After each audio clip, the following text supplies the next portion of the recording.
Welcome to the BleedRedBlacks podcast. Best fans in the league right here, baby! With your hosts, Colin and Mike. Susie Q. Produced by Mark and Johnny Z. BleedRedBlacks starts now.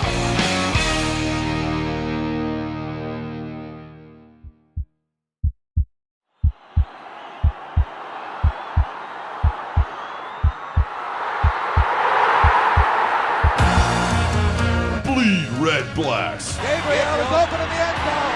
Touchdown! The Ottawa fans and players are going crazy. Your number one podcast for all things Red Black. It's complete on the near side. Sinopoli makes the tackle into the end zone. Touchdown! It's Brad Sinopoli. Every season, Back to pass throws. It's intercepted. And this is going to be a pick six into the end zone for a touchdown. It's Jarrell Gavins. Touchdown, Ottawa! all season. First and 10 Ottawa for the BC 30. Here's Burris throwing into the end zone. Ellingson. And it is caught. Oh, what a catch by Greg Ellingson. Hello and welcome to episode 25 of the BleedRedBlacks podcast. I'm Colin. I'm joined here by Section FF Royalty, season ticket holder Mike, What's going on, guys? and Ready for it? the counselor The / Reeve Yeah, of Section FF, the one and only Rich. Rich. What's up, buddy? Oh, not too much. Thank you for having me here, guys. Hey, buddy. We're glad to have you. You are, and we talk about you every show. I'm sure that's kind of weird for you. Yeah, it's So we weird. figured we might as well get you in here. Bring him in. If we're going to talk about him all the time and reference him all the time, why not bring him to a basement in South Keys? I mean, publicly, people know he's going to be here, so nothing back. And at least you know now, anything we'll say to your face, right? Yes. It's like, oh shit, Rich is here. Yeah. So not only is it season 2, episode 25, this is, Mark, cue up the happy birthday Lisa or whatever. It's episode 50. Happy 50. That's like a milestone, right? 50 shows. What's the gem you get when you have like a 50th anniversary? Or Mark, is there one? Or That's the golden By the- anniversary, isn't That's it? a golden. That's Straight the up golden, yeah. all right, so this Molson golden. This episode's gold already. That's glorious. I'm loving it. And Mike, you don't have your gold watch on today, do you?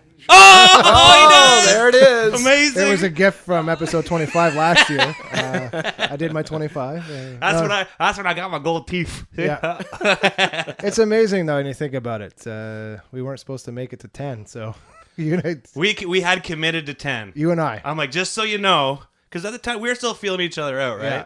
And I'm like, I won't flake if you don't flake. Yeah. ... Up until episode 10. Yeah, we had given ourselves a window of 10 shows, and it's something that's been brought up a few times when talking to people about what we do in podcast. It's consistency, and if you learn anything from doing this or blogs or anything on the internet, it's about consistency and following through with a vision. And because there's so much out there in the land of podcasts, and as I got a direct message just moments ago from Edmonton Empire Andrew, who said, good season, guys. Awesome job. I guess the sophomore slump doesn't exist, eh? So good for us. There you go. Nice pat on the back. Which leads me, and do you want to bring up, because he's here, you want to bring it up because that's why I was messaging Mr. Empire Andrew. Okay, so we have, as you all know, a CFL Pick'em Yep. contest going, and I'm sure you all heard the funeral for our game preview, so we're going to be going off about that. Yeah. Pretty dramatic. Were you touched, Rich? No. No. I thought the music It's like was awesome.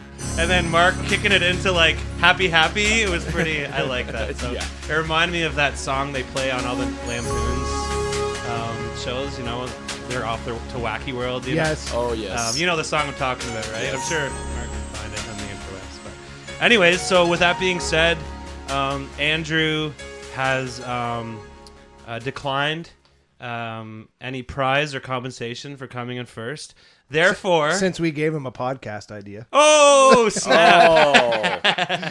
Love you, Andrew. Great show. I love it. I'd like to congratulate in the flesh, Rich, the winner of our BleedRedBlacks CFL Pick'em, 153rd overall in the interwebs. Unbelievable. Number one in our pool. Number one in our Number one in South Keys basement. Number one. Number one in this guy's heart right here. Number one in FF. Number two in FF. Right And there. congratulations, Rich. All right. Prize package is in the mail. So. All All right. right, Richie. Thank you very much. Thank you. All right, you can go now. That was a prize. That was a prize. Now we just Pleasure being here. See you later. You see, I figured if we had to send something to Andrew, I could just say, "Oh, you didn't get it yet? We sent it priority like weeks ago. You should have had it by now." Yeah, you but gotta- now it's with Rich. I'm like, ugh. I'm actually gonna have to put something together here, but we'll figure something out for you, Rich. It'll be awesome. No worries. So, Mark, keep the sheen in the queue. We're gonna crush the sheen all show. In and out. Don't be shy. Winning, baby. Playoffs. Eastern East champion. final. Like, how amazing is that, right? Going to the East final as if. See you on the 22nd, guys. And the whole city, I don't know if we're in shock, but I mean, not only the success of the Red Blacks, but what the Fury are doing right now is just crazy. And we're spoiled rotten. We say it every week, and I can't believe just what's happening. It's awesome. Someone's doing something right for sure. So it obviously makes our life a lot easier. Talking about winning, and last year was a struggle, but this year's been easy, and it's been so much fun. Not only doing the show, just going to the games and pre-game, post-game, and everything's it's been awesome. So. Hanging out with other fans. Yeah, that's always been my biggest part of game day, I think. And like the game itself is always a lot of fun, but Yeah, being able to hang out with all the other fans and everything, just meeting people, that's been the best part. that's cool. I mean, We've met so many people through this. Even if we didn't have a podcast, we would have met a lot of people through just the access of being in FF and Yeah. in a small world. Rich and I are 6 degrees separation, of course. His neighbor is a close friend of mine, the Cogs, one of the funniest guys I know. So it's a small city at the same time, and then you get to meet some great people along the way, like Rich and 6 degrees of Kevin Bacon. I love it. yeah, Yeah, 6 that's degrees of Kogan in Barhaven. Cool. So, speaking of the playoff game on the 22nd, which I assume everyone who's listening who lives in the city will be there.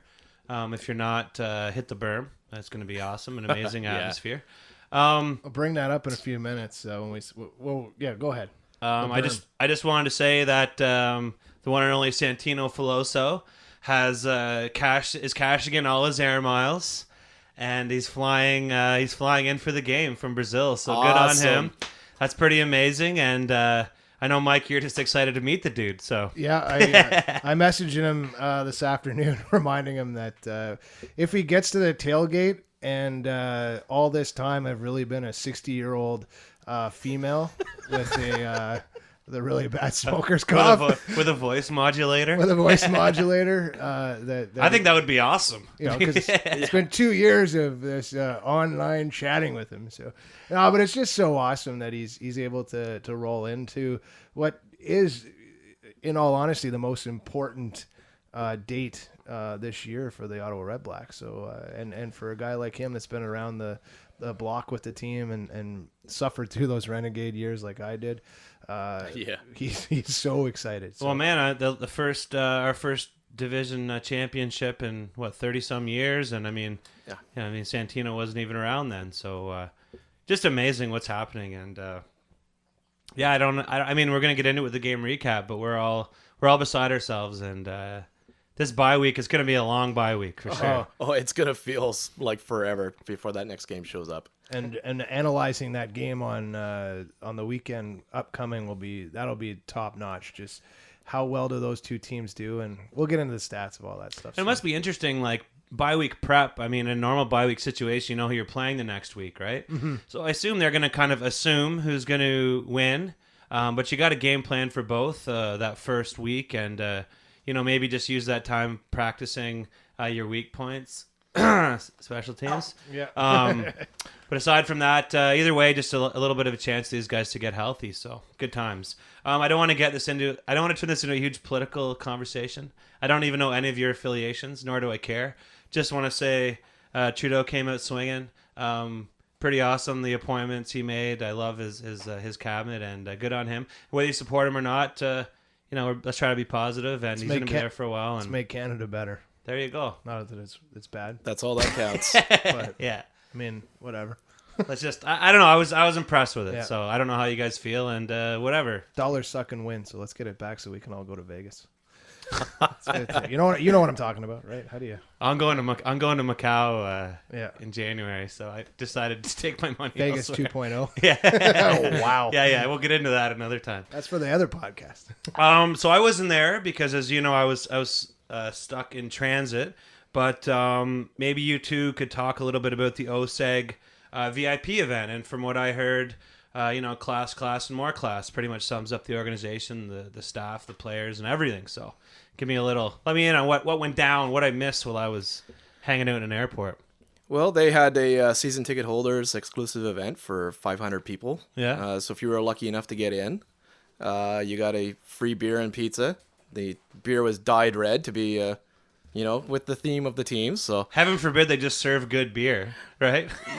yeah, and it, Like, I can think of an easier way to make beer red than dyeing it red. Like, just get Rickards Red or something with some flavor. and- But anyways. yeah, they're limited to what they have for sponsored beer, I right? know. So We had that discussion with a certain vice president. So yes, like, he would really like to have some Kitchissippi here and some Bows and some bicycle hipster beers and all that stuff. Yeah, But yeah. no, yeah, they- we there's made no our, money there, is there? Yeah. we made our feelings known, and then he let us know that it's just not possible. It's not So, about you don't pay the bills with feelings, Rich. That's right. Lesson number 1. Yep. But it was great. Some great FaceTime with OSEG front office. Cool. And it was great. Rich was recognized automatically, of course, because of his great Twitter presence, and had a great chat with Mr. Randy Burgess about the Yeah. berm and how I used it. He Pokeroo. thought- I haven't seen him in a long time. Yeah, Randy. Okay, I missed him again. You missed Damn it. it. But Randy was awesome. I explained to him that the berm has been awesome for guys like me to walk up and watch a free Fury game. Just letting him know.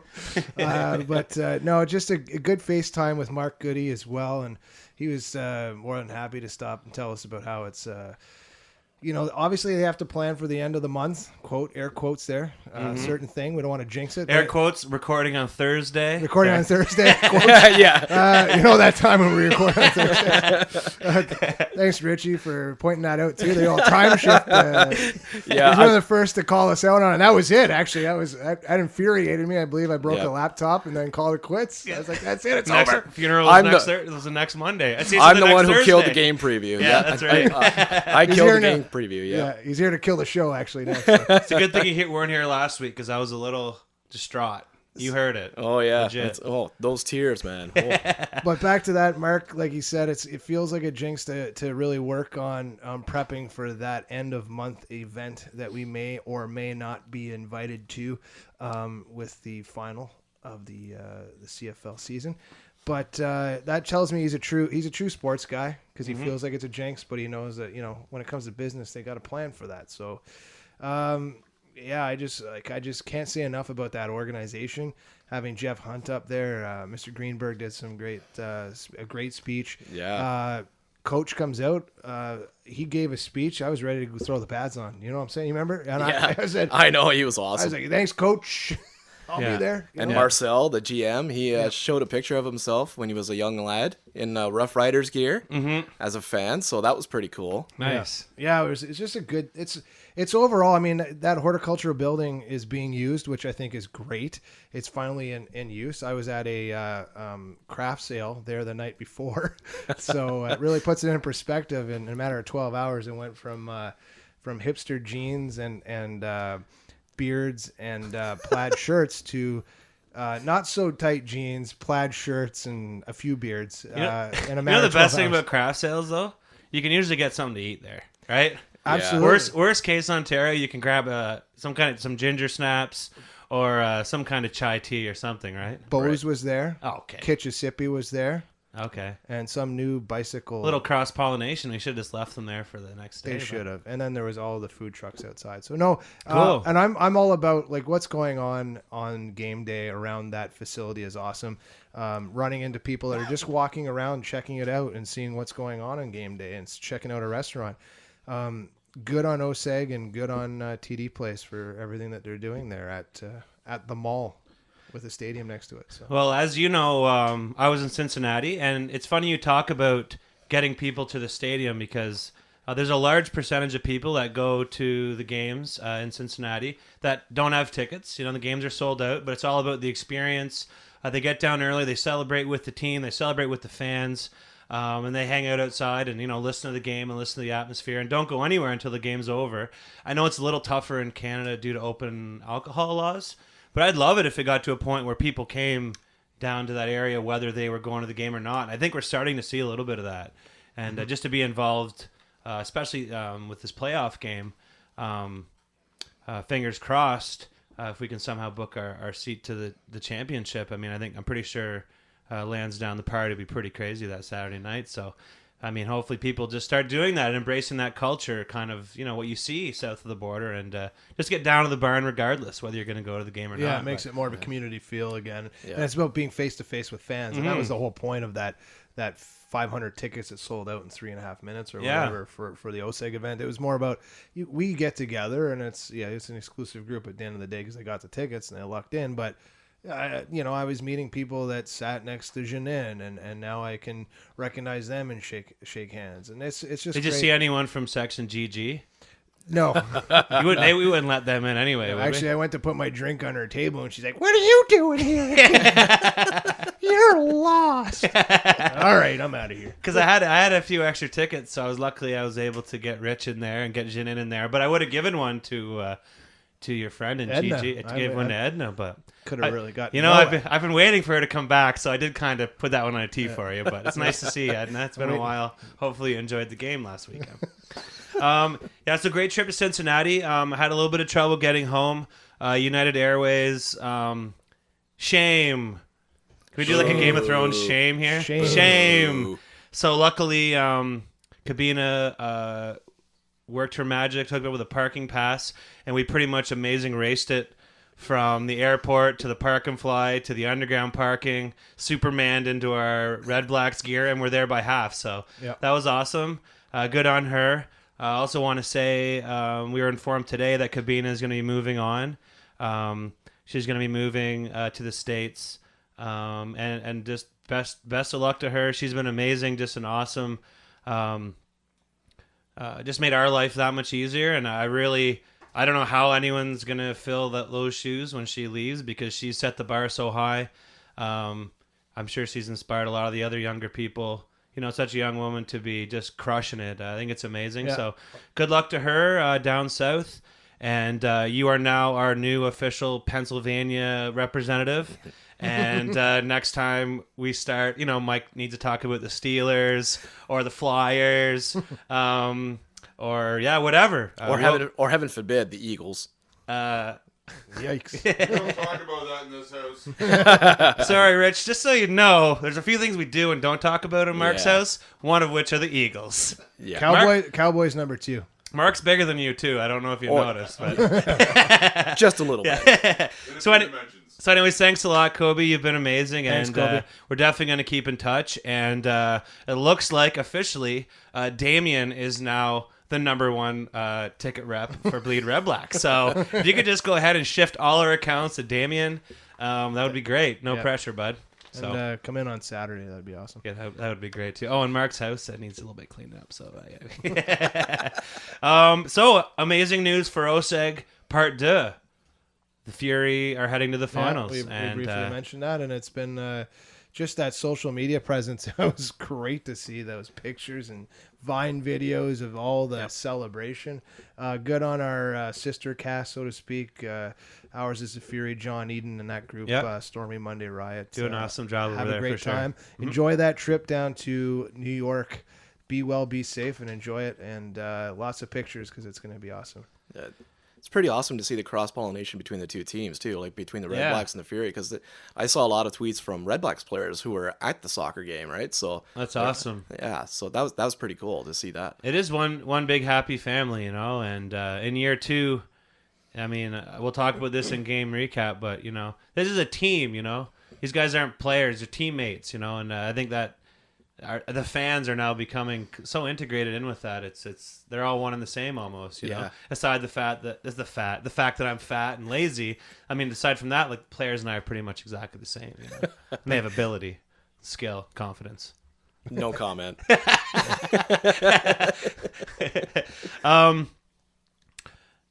Dundonald Park fundraiser was yesterday, and it was pretty awesome. I went down and bought some snacks and got interviewed on CBC. I had this wonderful discussion about supporting community events, what these businesses meant to us, a little personal story about how the podcast was started there. And the CBC reporter said, "Oh, great, thanks a lot. Like, that went really well. I'll definitely use something." So I was pretty stoked, you know. Like, I don't shy away from the camera. And apparently the clip that she found most interesting was me discussing I like charity events because there's music and cookies. Amazing. So if any of you want to see that, go to CBC, I guess local, like CBC website. CBC.ca/cookies and music. Anyways, it wasn't exactly the my crowning media achievement. It's a new segment on Q.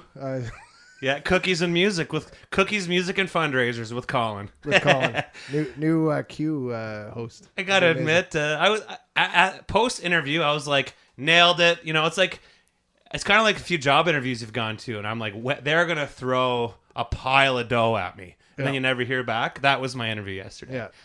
All they heard you say at the interview? Cookies and music. Yeah, cookies and music. By the way, bud, you want to lift your hat up a little bit? Yeah, the shadow's covering your eyes. That's the way I like it. But anyways, thanks for embarrassing me. And it was a good time, CBC, and they raised $2,200. Yeah, so that's amazing. Hopefully, I mean, every little bit helps. So good on that community, and for those motivated people.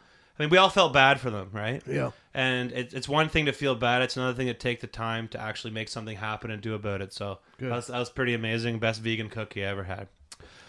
If you don't believe me, just listen to the interview. You like that one, eh, Mark? So for next week, I got a quick idea here. This may or may not happen. We have a bye week. One thing we would like to do is have a call-in show next week. So if you would like to call into the show next week, we record every Monday between 6 and 8. Email us, bleedredblacks@gmail.com, and give us your email. We're going to set up a big forward. We'll put a bunch of times in there, and then we'll hopefully populate that list and get 4, 6, or 8 call-ins next week. So if you ever wanted, gotta have Skype, the whole 9 yards, and you gotta call in via Skype. So. That's right. Yeah, you gotta have the Skypes. You gotta have the internet, interwebs, and the Skypes. Yeah. Sorry, Kempville. Yeah. Renfrew. Dial-up connections not recommended. No. I'll leave that up to the technical guys, though. I still don't even know how this makes it on the internet. So email us. Hopefully as soon as possible. I know there's a lot of people who would love the opportunity to not only voice their opinion on this medium, but maybe tell us a story about the season, what the Red Blacks means to you, whatever, predictions for the finals, favorite thing to eat at the stadium, what you thought of my cookies and music interview, whatever. So we'll see if that works well. If that works out well, then we're going to go ahead and do that. And if we don't get any response, then... epic fail idea on my part, but that's the joys of a creative endeavor. There are no bad ideas until Mike tells me it's bad. No bad ideas. He's my sounding board, so yeah. No, I'm all for it. All right, Mike, you got to talk about your Caterpillar here. Bleed Red Blacks are back with their Movember group again, headed by Santino, who's doing an awesome job organizing the page and making sure we're all there. Unfortunately, I don't have the group page address because he runs it. So go ahead and visit us at mobro.co/Mike Smith 271. Leave us a donation if you feel. Of course, in progressive males health, mental health, prostate, it's all there for bringing awareness to men's health. So nice little Movember campaign brought to you by Santino. So look for that. I'll send out another link or two over the next week or so via Twitter or on our Facebook page, just reminding everybody if you can just leave. Even $5 is great. We have fun with it every year, and Santino should have his Caterpillar in full effect. Mine's trimmed down, and I'll be waxing it up again, hopefully by the end of November. And always fun. So excellent. Cool. Speaking of Santino, we're going to roll into a Santino classic rant today. And I'll call it, where are you going? Where are you going? Where are you going? Where you been? Where you been? And then, as always, our beloved Jinin will be doing her Around the CFL segment. Just killing it as always, bringing her extensive CFL knowledge and peacocking it to the rest of the country, which is amazing. So Love it. All right, see you on the other side. do it. Hey guys, thanks for listening to the Bleed Red Blacks podcast. Check us out on Twitter at BleedRedBlacks and on Facebook at facebook.com/Bleed Red Blacks podcast. Live from Brazil, here's the Red Black Renegade rant with Santino Filoso. Are you ready? Do you really mean to tell me that a 5'0" wide receiver is worth $40,000 more than Chad Owens? We'll do it live. If the helmets weren't ready this week, they should have pushed their introduction back. It has begun.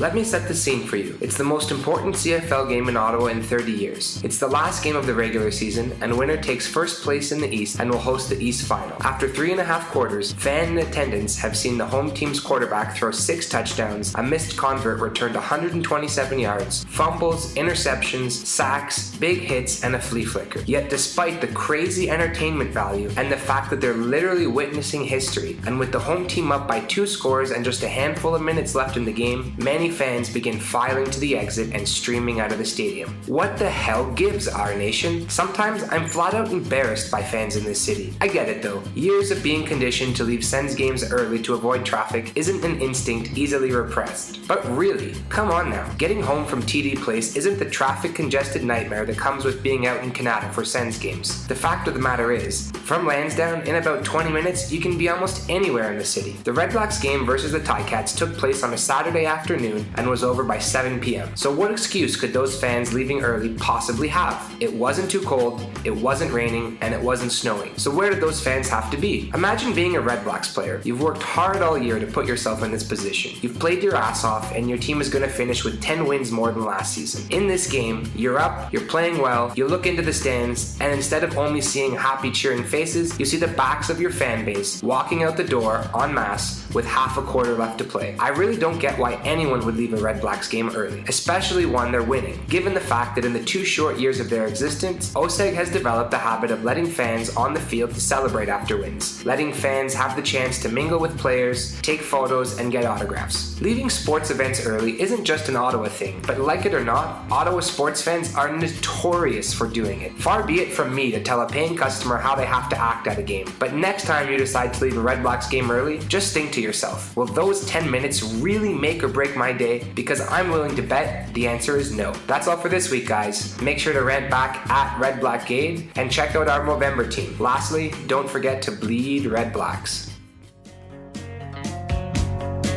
Hey guys, thanks for listening to the Bleed Red Blacks podcast. Check us out at bleedredblacks.ca for blogs, photos, and podcast archives. Dude, isn't she a Bombers fan? Let me laugh even harder. But for the love of God, please start hook sliding. Dude, whatever. She's an Ottawa fan too. Did Buck Pierce's constant injuries not teach you guys anything? Playoffs? I just hope we can win a game. Enough ranting, on to the games. Really? Righteous. Welcome to Around the CFL with Jin on the Bleed Red Blacks podcast.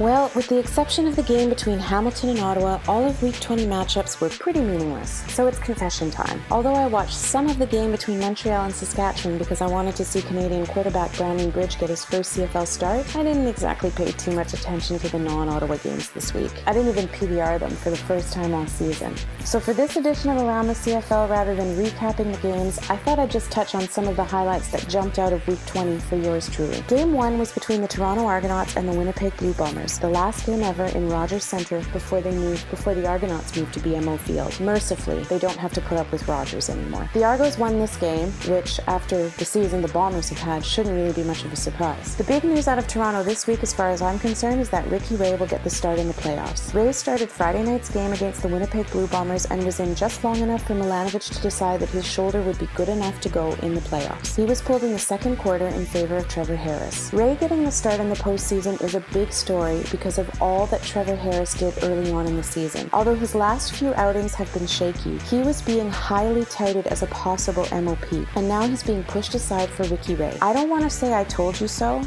but I told you so. With a trip back to the Grey Cup on the line, the Argos are going to go with the veteran quarterback who knows how to win the big game and who will one day be in the Hall of Fame. I think it's the right choice, but that doesn't take anything away from all that Harris has accomplished this season. He's kept his team in the run for first place until the final few games. Harris is a free agent next year, and I suspect that teams, including the Toronto Argonauts, will be lining up to try to nab him in the offseason, which really makes me wonder if it's Ricky Ray who'll be going to another team next year. Immediately following the Saturday afternoon game in Ottawa, the Calgary Stampeders met the BC Lions at BC Place for a preview of the Western semifinal. Calgary won as both teams rested their starting quarterbacks. Drew Tate got the nod for the Stamps, and Travis Lulay suited up under center for the Lions. Not a whole lot of noteworthy news really came out of this game, but I do want to give a great big nod to Travis Lulay. A couple of seasons ago, he was the star of the BC Lions. Heck, he was the star of the league. He was the starter that every team feared playing against, and certainly as a fan, I hated it when my team played against him. After a couple of injury-laden seasons, though, he's now relegated to second-string quarterback behind the impressive rookie Jonathan Jennings. But what I love about Travis Lulay is that he is taking it all in stride. He says all the right things, and he shows that he understands that this game is bigger than him and what could be his Grey Cup winning ego. I just want to say, Travis, you are one classy guy, and even though your last couple of seasons didn't exactly go your way, and even though I have absolutely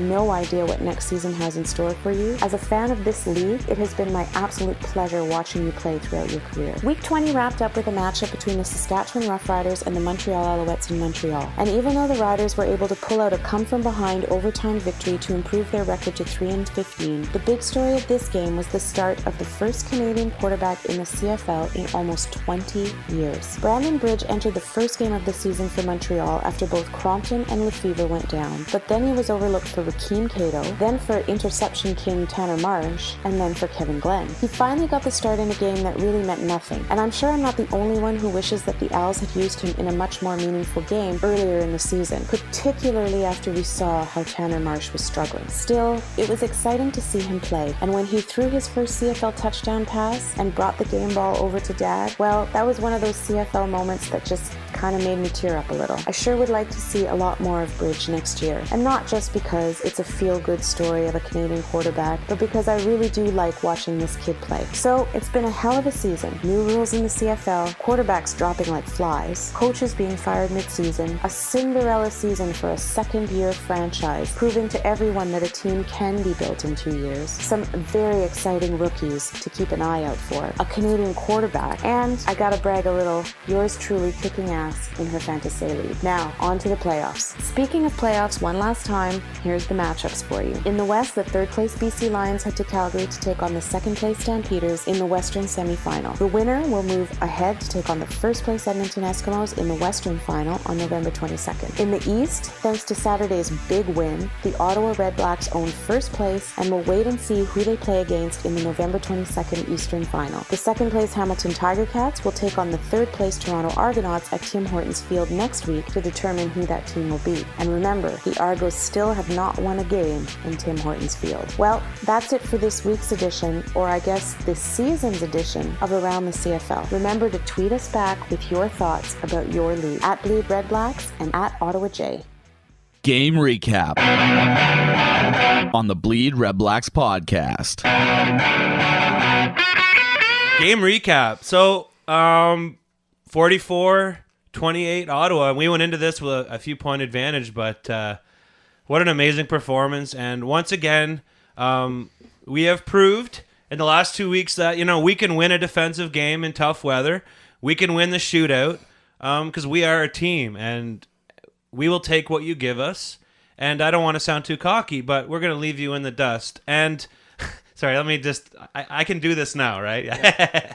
What an amazing ride it's been to go from 2-16 to our first East Division championship in over 30 years. It's just unbelievable. What a start to the game, eh, Rich? Like, just coming out of the gate, that first quarter, dropping 17 points. Oh, that was unbelievable, that first quarter. I mean, coming out on it, flying out like they did, it was like nobody expected that, right? Like, yeah, we were worried about the nerves of this team coming into the game, and no doubt about it, Hank is at the helm, and I think that's part of what allows us to make great early strides and come out 17-0 after that first quarter. If you have a veteran guy like Hank at the helm, no worries. Making those passes out to Ellingson.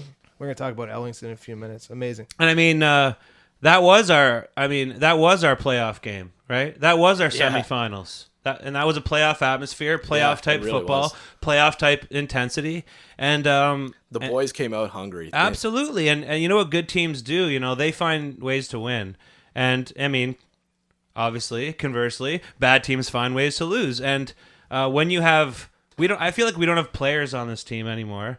Like they're teammates. We have a unit. We have exactly, and you feel that, and in a high pressure situation like last weekend.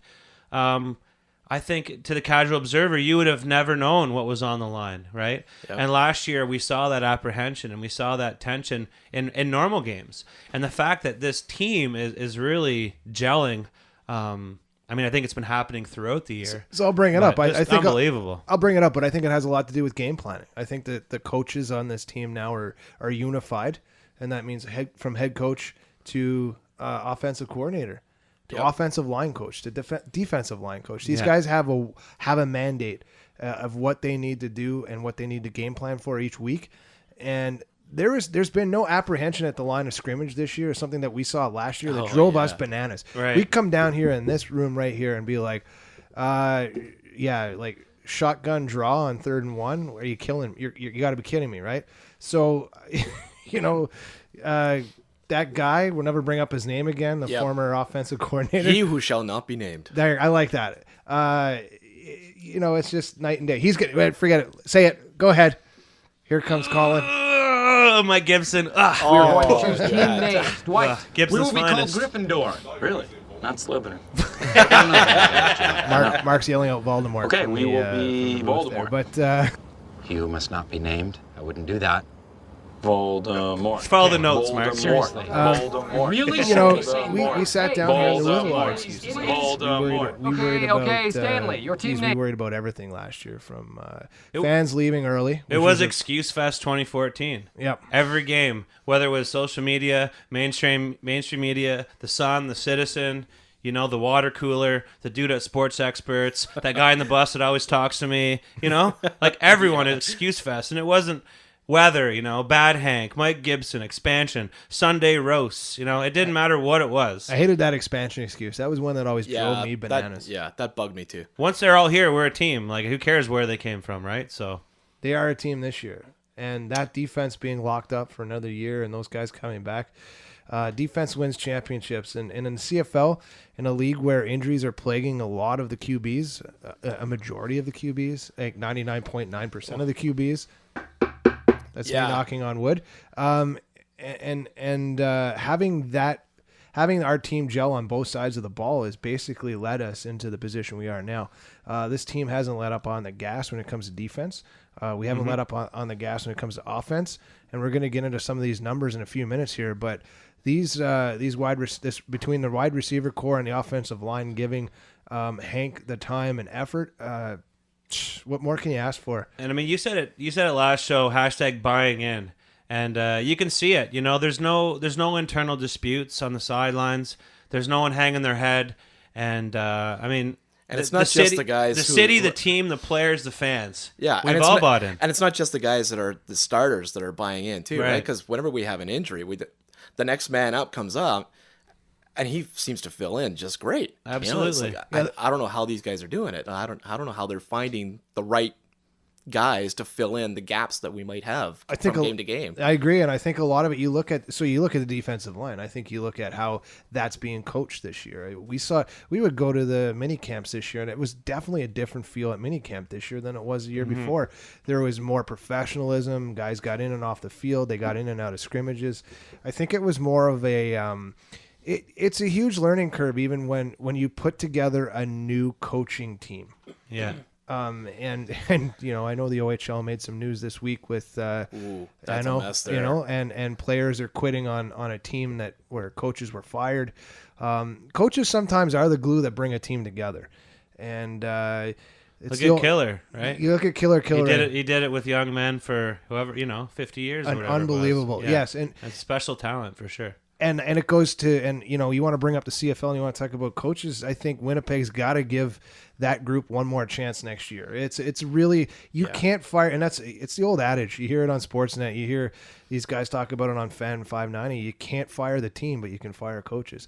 And we're really lucky. I know that this is a team with Jeff Hunt and this ownership group that looked at that core GM, the core coaching staff, and really said, you know what? It's up to you guys to bring this team along. And yeah, there was an axe when it came to Mike Gibson, and he was gone last year. And I think that was that was a decision that was made probably internally by the coaches. He's not coming back. Like around week 3. Around week 3. And that team might have decided, you know what, we're just sticking this out. Because money was also being scraped from the bottom of the barrel last year. Whereas this year, I'm sure Mark over there at OSEG's got that spreadsheet's probably all black now. Red in the red-black line sheet there. So you stayed up all night coming up with that, didn't you, last night? I did. That one's for you, Mark. Yeah. The guy, I love the profitability analysis of football. It'd be amazing. So that's a great segue into Mark. Throw some winning up, would you? Winning. Let's play some winning. Let's lighten this up a little bit. There we go. Bring us some Charlie. So let's get right into our main man, Henry Burris. M.O.P. How could he not be? We all know that it would have been one hell of a race had Zach Calero stayed healthy. Yep. And you said it earlier, our nation is lucky to have their number one happy and healthy. Yeah, that's right. And what a way to go out. 28 for 37, 368 yards, 6 touchdowns, and 1 interception. And I mean, this guy, he led the league in completions with 481, in attempts with 678, in yards with 5703. And his next closest competition was Bo Levi with less than 1,200 yards than Henry did. So it just says, and that 481 completions is a league record, by the way, too. So yeah. So I mean, this guy. I said it here in bold. This city loves Hank, and how could you not, right? Yeah, it seems to be it's a complete love fest, and no doubt about it. That marketing team knows that, and his social media now is. Number one, there's a picture smiling Hank everywhere you go. Well, even on the Hamilton trip for the game in Hamilton, tell us about that. A bunch of us saw Hank after the game, right? And he comes out, he's got the biggest smile on the face.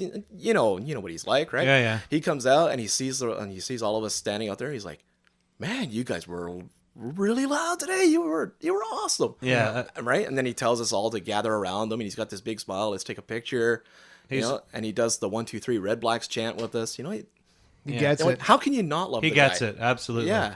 So buying in, right? Yeah, it's buying into the culture of what the Red Blacks wanted this year, and that was our nation was about turning the literally the camera, the selfie, onto the fan group this year, and that was their marketing ploy, and it seemed to work. I mean, there's an atmosphere in that stadium now that's just nonstop, and it's loud. And it's proud, as they say. So it's good. Well, let's talk about the guys who have benefited from Hank's amazing season. Wide receivers. Okay, so we ended up with 4 guys over 1,000. Not 1, not 2, not even 3, but 4. 4 over 1,000. Sorry, you're pointing to the stats here. Sorry. I'm lost the stats underneath. Sorry. Okay, never mind. I got you. That's okay. That's why we're a team. All right. See, we wanted to print the hard copies, but gave up the laptops, and now we're paying for it. No, I'm teasing. So 4 guys over 1,000 yards for only the 3rd time in CFL history. Yeah. So Chris Williams ended the season with 12-14. He was 3rd in the league. Yes. Allingston at 1071. Ernest at 1036, and Brad Sinopoli with 1035. So. Just amazing numbers for those guys, and we all knew we had a talented group of receivers in front of us here, but I don't think any of us ever expected they would all live up to expectations.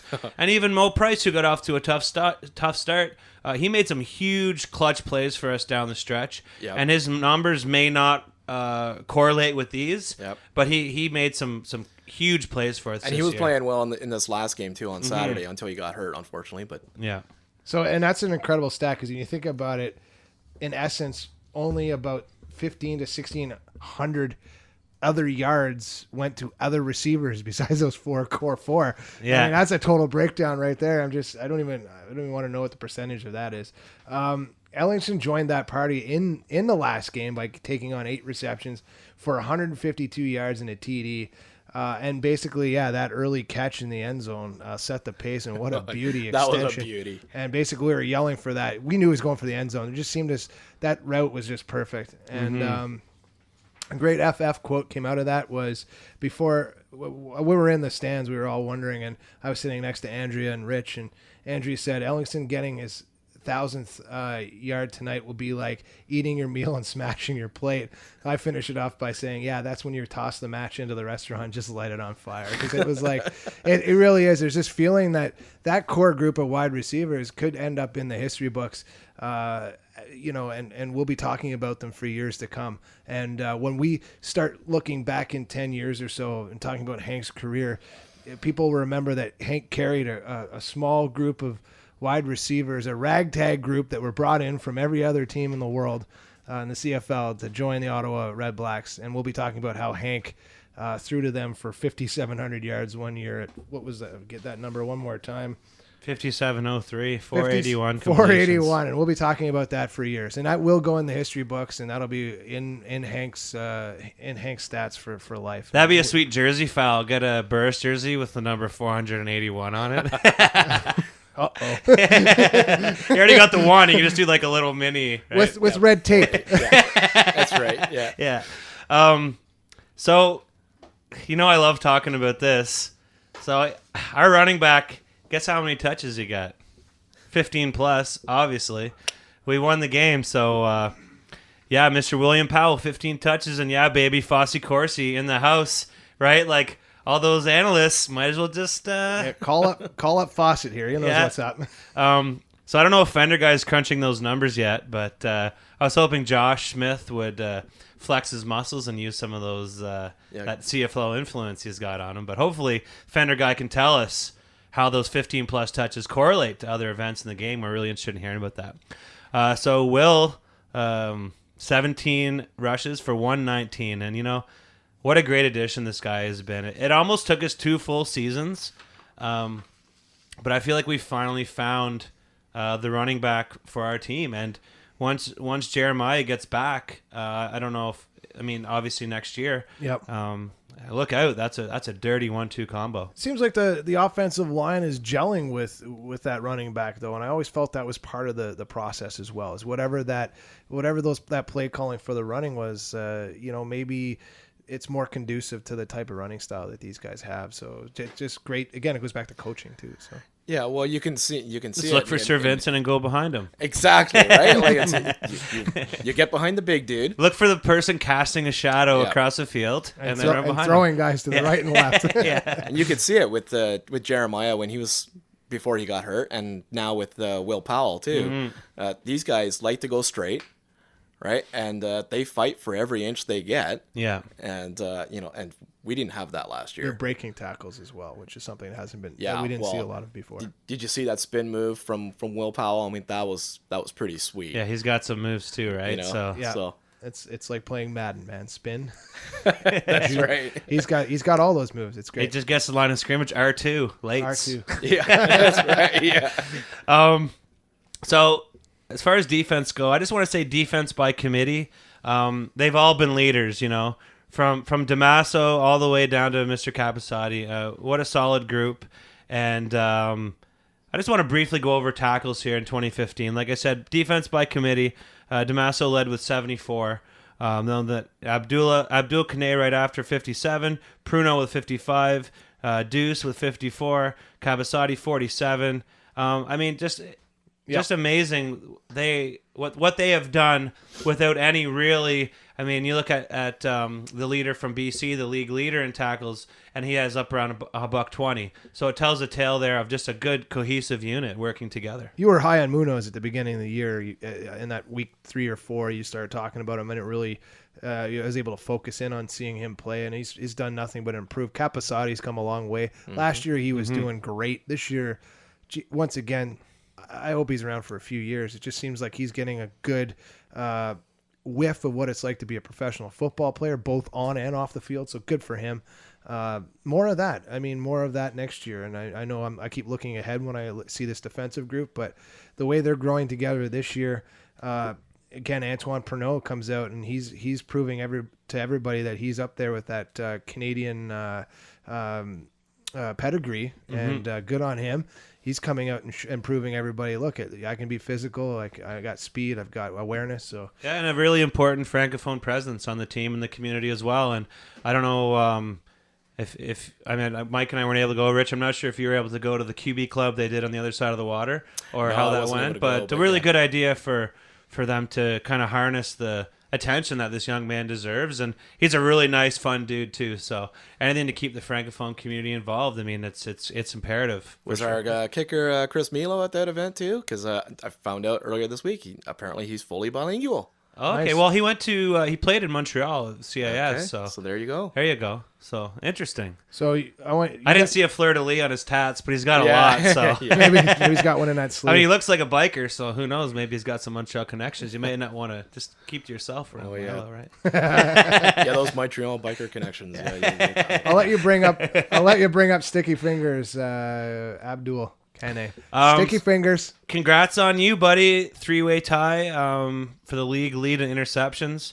How many were those in the end zone? Like, it seemed like all of them were. Yeah, it seemed like they all were, right? Yeah. If not all, red zone for sure. Yeah. Right? Yep. I got at least 4 or 5 are red zone. So yep. I'm talking to you now, Abdul, because I know you listen. You're a big play kind of guy, man.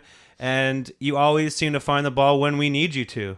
And great energy on and off the field. Yeah, you've just been an amazing addition and one of my favorite players, I got to be honest with you. I don't see how he couldn't be, right? Yeah, he was wound. Yeah. Up. Just an awesome dude. Or as the kids say, turned. Turned up, yeah. Up. Wow, I feel very isolated right now. I was going to reference turning the knob up to 11, but no. Whoa there. Sorry. Easy. Spinal tap. That's old school. Thanks. Is that what you mean? No, right? Honorable mention, to Double J. Finishes with 5. Uncle Deuce. The big question is, where are you going to put that futon, dog? Yeah. We all saw that tweet. Hashtag CFL problems. Good luck. You'll find that futon will find a good home. Lastly, special teams. This is a positive show. Actually, before we move on from the defense, we should probably mention, somebody mentioned a big event today. Sean Lemon. Oh, that's right. He proposed to Mrs. or the future Mrs. Lemon. So that's right. Congratulations. She said yes. Successfully engaged. She said yes. Apparently. So congratulations to Mr. Lemon Drops. Good on you. Hopefully he'll be putting on a ring of his own shortly. That's right. See what I did there? Hey now. Drop the mic. Sell high. Shows for sale. Yeah, I agree with you. It's a positive show. There was some. Anyways, just special teams. See you in 2 weeks. Yeah. Yeah. So my mantra has been Gatorade shower, 1 down and 2 to go. That's honestly, it's right up there with the mantra. That's what is it now? Now it's 2 wins, 2 wins, 3 podcasts, 1 parade. Sell high. Sell high. Okay. Selling everything. Yeah. And I know I mentioned this in the intro.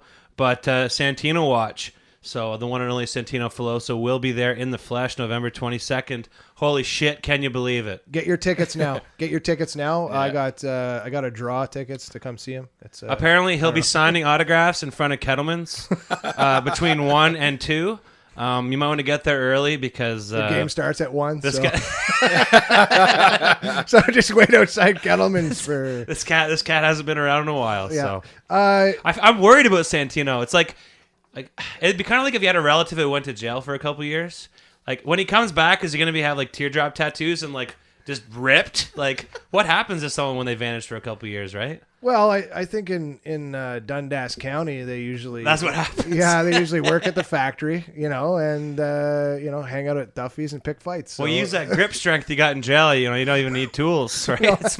I got that. Yeah, it's all good old man strength at 21. Hashtag Shelton stat. and this is coming in from maybe this may very well turn out to be a new segment next year. Yeah, because Cole's been awesome, and I'm hoping he'll call in next week. I know he'll will, call in. Yeah, 24 wins for teams with the bye, and 16 wins for teams with the non-bye when it comes to the East-West final. That's spanning 20 years. You like stats? Like I do. That's a good show. So does Shelton. That's a good stat. So 24 wins. That means, and it goes back to that whole process of making sure you're healed up. So those guys will be in the ice baths all this week and getting the Epsom salts out and making sure the RMTs and all the physical therapy is being done this week, chiropractor, all that stuff. They're going to get all those kinks worked out and be studying film and getting ready. And I think that's a great stat. Thank you very much, Mr. Shelton. And 100%, that's a good sign. So you can't, there wasn't importance for us to make sure we got right to the Eastern Conference Final and getting the bye. But either way, I wouldn't have been disappointed either way. This is a team that's done nothing but impress us and leave us with a show that we can speak positively about for the last 25 episodes pretty much. So yeah, it's been pretty amazing, and I really hope that next week kind of takes off. I'd love to have people call in and turn the show back to the fans almost, and we'll be here kind of just being ourselves, but I'd love that. And Richie, I mean, I'm hoping you're gonna call in and say your piece to me. I mean, there's no way you got everything off your chest today here, so. You're just warming up now. I might call we haven't even talked about Judas Priest versus Iron Maiden yet. So. It was off the air. We had that. So unofficially, we just recorded part 2 of the basement tapes with Richie. He got a little taste of what happens when you start talking about the 1980s and the Sears catalog. It kind of gets out of control quickly. So. And he signed the waiver, so it'll never leave the basement. That's right. Yeah. I know. Wow. Okay, wow, CFL wow. Pick'ems. We're gonna get into this really quickly. Yep. Since there's no preview anymore. Thanks for wearing the Steelers jersey and a McDonald's for me. Thanks for bringing the extra small one. And my moobs looked awesome. They wouldn't serve me a McChicken. They told me to go with the cranberry muffin instead. So. And he wouldn't wave the terrible. He wouldn't wave the terrible towel either. But that's okay. So I beat you this year. There's always next. It looked like Grimace putting on like Mayor McCheese's outfit. There was just stuff popping and sticking out everywhere. It was ugly, man. You better check the seams on that thing. I hope it's double sewn. He's never looked finer. I was definitely testing the physical properties of that jersey. So, I'm being a nice guy. I won't subject him to any more of that because him and we have a friendship to maintain. We're not gonna lose it over a GD AFC North rivalry / CFL Pick'em contest because you allow me to visit your home and I come to your house and I wear Steelers stuff, but I don't go out of whack. I don't bring the terrible towel and my inflatable mini cooler and everything else. I don't bring all that with me. I just no, but you usually do bring a dirty case of heartburn with you when you leave. Oh yeah, when I leave. When I leave, yeah. I usually need an Uber to get home too. I'm like, what'll upset Mike's stomach? All right, Thai soup. Let's do it. Double batch. You hungry? That's why I take Mondays off. Yeah. Anyways, we had mentioned this earlier, but Andrew has decided he's going to kind of hand off the trophy to the runner-up. And congrats, Rich, on doing really well, man. And Mike and I really struggled. I think we were overthinking it at the start. We were playing against each other and kind of trying to create this meta game that wasn't really necessary. But like I knew that he knew that I knew that he knew already. So I was just like, well, you don't know that I know you know that I know you know. Anyways, 8 weeks later, I was like in the basement and we just started picking the favorites. But end of the day, Mr. Shelton, you're up there too. Just squeaking underneath Rich at 84.25. But I mean, it's amazing that you Rich, listen, Andrew, Rich, and Mr. Shelton all in the top 200. And I feel like there was maybe like 13 or 14K who participated. So there were a lot. Yeah. Welcome to the 1%, Rich. I'll be honest with you. Wait till you get your taxes this year. I'm shocked that I'm as high as I am on that Wait thing. till you get your tax return. Oh, don't be bashful, Richie. I know you got a spreadsheet rocking your task to do all this. I just go, oh yeah, Red looks good. Richie's like, I didn't even try. Once I wrote the algorithm, I just let it do all the work. That's right. I'm a programmer. Come on. Just work on my draft day algorithm. Thanks. Well, hey, maybe. Maybe. Yeah. That's something we got to get rocking. I know there was verbiage on Twitter about that this week. Yeah. But we got to somehow get some daily fantasy mixed in with the CFL. Like, it is booming, and I'm sure there's some legalities. But man, like, would that ever turn around? It's interesting, and it's up to the CFLPA, right? Because the NHLPA and both the NFLPA have an agreement with DraftKings, and that's all that matters. Who knows what that kickback is to the both PAs, but it's the names. Because teams, it doesn't matter about the teams. It's about performance, and that's why some players are now suing on behalf of DraftKings. That's another story. Last Thursday at the Bengals game, between breaks, it would give fantasy updates by FanDuel, and it would be covering all, like, they knew what people, instead of grinding on your phone, just look at the scoreboard. We'll let you know. Sponsored by FanDuel. So what a monopoly those two companies have. And it's a battle now. It sure is. And our contact, who, like, as we talked about, is the CEO of a lesser one.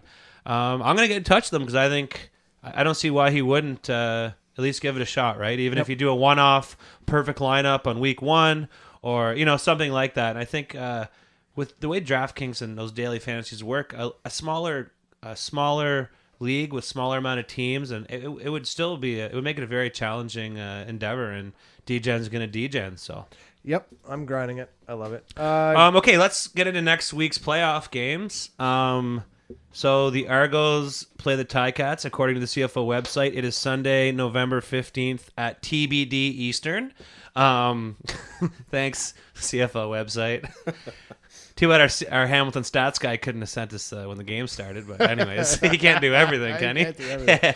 Awesome guest on the show last week. Cat's out of the bag, like no one knew who hooked us up. Yeah. Anyways, thanks, Josh. You've been amazing. Nice to have beers with him the other night. Anyways, too. Okay. So Josh is a Hamilton stats guy. You're awesome, and you were great to have on last week. And I'm really sorry I wasn't able to meet you Friday, but hopefully Mike didn't scare you away too badly. No, we had a good time. So Toronto and Hamilton, who do we want to play? I'd say Hamilton. Is it hard? It's hard to beat a team 3 times in a row. But just ask the Argos; they did it to us. So big time. So I know that's the rub. So it's kind of, and also who's going to be at the helm for the Argos? I wasn't able to watch the game. And you said Ricky Ray. We had talked about it briefly. Yeah, I think it's going to be Trevor Harris. I mean, Ray was in there briefly in their last game, and he didn't look comfortable at all. Yeah, as far as I'm concerned. I mean, the dude was throwing tennis balls for 8 weeks. I mean, you know what I mean? And we've all played street hockey with tennis balls. It's just wild, right? Yeah. There's always that one guy who can curve it. How do you do that? Game on, eh? Yeah. I got a ball hockey game tomorrow night. Is it your first one of the year? No, it'll be my third. How you doing, by the way? 2 heart attacks and a stroke. Yeah, right? That's about average. Actually, you got something right here. You want to wipe that up? Yeah. That's why you got the turtleneck on. You just slop that up anytime you want. Actually, it's not a turtleneck; it's a dickie. Where'd you get that thing? It's amazing. I get no respect. I get no respect. No respect. So I don't know. I think the Ticats. I think they're gonna win. I don't know why. Yeah. Home. Just seems like to be a date with destiny. Yeah. I don't know. I think they really want to come back here on the 22nd. Yeah, they have unfinished business with us as far as they're concerned. Absolutely. Sounds like a great wrestling tagline. They've got unfinished business. That's right. Yeah. I had to make one. I hang out one night with Josh. All right. So Coach Nelson looks like Ric Flair. If you want to go wrestling, there you go. Right? Woo! Yeah. So Sunday at 4:30. The Lions visit the Stamps, and myself, I thought the Stamps were going to get the bye. Good on Edmonton for kind of squeaking through and coming up with some big wins near the end of the year, and they definitely deserve the bye. And Edmonton is one of the dirtiest home teams in the league, so either one of these teams are going to have their hands full. And I don't know if you guys caught the game Saturday. It was basically an exhibition between the two games where Trevor Harris and Jerome Messon were just trying to get to 1,000 yards. Like, that was pretty much the focus of the game. So it was a practice, essentially. When Drew Tate's lighting it up, it's a practice, right? Yeah. Sorry, Deb. No barn burner there. No, so I mean, I mean, I'm gonna have to go with the Stamps. Same here. And mostly because I want to see a Stamps-esque Western final. That would be fun. That'll be amazing, and those two will beat themselves up big time in that game. And we have a little history with both of those teams. We've had a few heated games just in case with both those teams. So including that overtime comeback win. I don't want just saying. Just saying. I mean, I don't want to get ahead of myself, but that would be one hell of a ripper in Winnipeg if we were able to make it. So. Anyways, Richie, thanks so much for coming, man. Thanks for having me. This is this is the magic. This is great. This is it right here. We're all wearing pants. Have you signed the waiver on your way out? What happens in South Keys stays in South Keys. And also, if you ever quote me anything I said in the basement tapes, I'm going to send Mark after you. So. Remember the game Bonk's Adventure for TurboGrafx? Duly noted. Yeah. Bonk. Yeah. Very classic. What do we got for Bytown Beats this week, my friend? Johnny Z, working overtime, sent it in early, even though I didn't get to hear it yet. Unfortunately, I've been busy. Johnny, when he's not busy at Algonquin, he's making sure he puts together Bytown Beats. This week we have Wind and the Wild with their song Big Sky. Band's originally from Montreal, but they reside in Chelsea, Quebec. There's a nice little artistic area there. I love Chelsea. Chelsea's awesome. Great little spot up there in Quebec. The band's on a little bit of a hiatus. Wind in the Wild, they draw a lot of their inspiration from bands like the Weakerthans, which I'm a fan of, Bon Iver, which I have all his stuff as well, and Frightened Rabbit, to name a few. They produce a rich and room-filling sound, capturing the crowd with strong vocals and harmonies as they offer a great alternative folk appeal. You can find them windinthewild.bandcamp.com, and I'm going to check this out tonight or listen to it on the podcast tomorrow because I was Weakerthans. I was a big fan of the Weakerthans. Wind in the Wild. Wind in the Wild. Can't wait. Okay, so like I said, please email us bleedredblacks@gmail.com if you're interested in calling in next week. I'm going to set up kind of an email forward list. We'll post times. We'll get that going. I compared it to like when you're doing a potluck at Christmas and you're like, Mike's like, oh, I'll bring the pickles. Yeah. And then you send it back and then that aunt's like, Mike always brings the pickles. Anyways. Don't forget Edna. Yeah. What are you doing? Don't forget the pickled eggs. They better not be dill. They better be bread and buttered. Thanks, Edna. I miss you. Hope we can see you on the 22nd. Isn't she a beauty, though? Yeah, she is. She's a lovely woman. She may or may not be a 60-year-old woman with a smoking problem, so can't wait to see you, Santino. Yeah. All right, thanks a lot, guys, and you look forward to next week's show. Bye week, yeah, can't wait. Here at Bleed Red Blacks, we love our football, but we also love the music our great city has to offer. It's the Bytown Beats local music spotlight segment on the Bleed Red Blacks podcast. Today's featured artist, Wind in the Wild.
Thank you for listening to this week's installment of the Bleed Red Blacks podcast. All musical content used in this podcast is all local Ottawa talent. If you are a local artist wanting to get your material heard on Bleed Red Blacks, send us a message on our Facebook group. Tune in next time, and remember to bleed red black.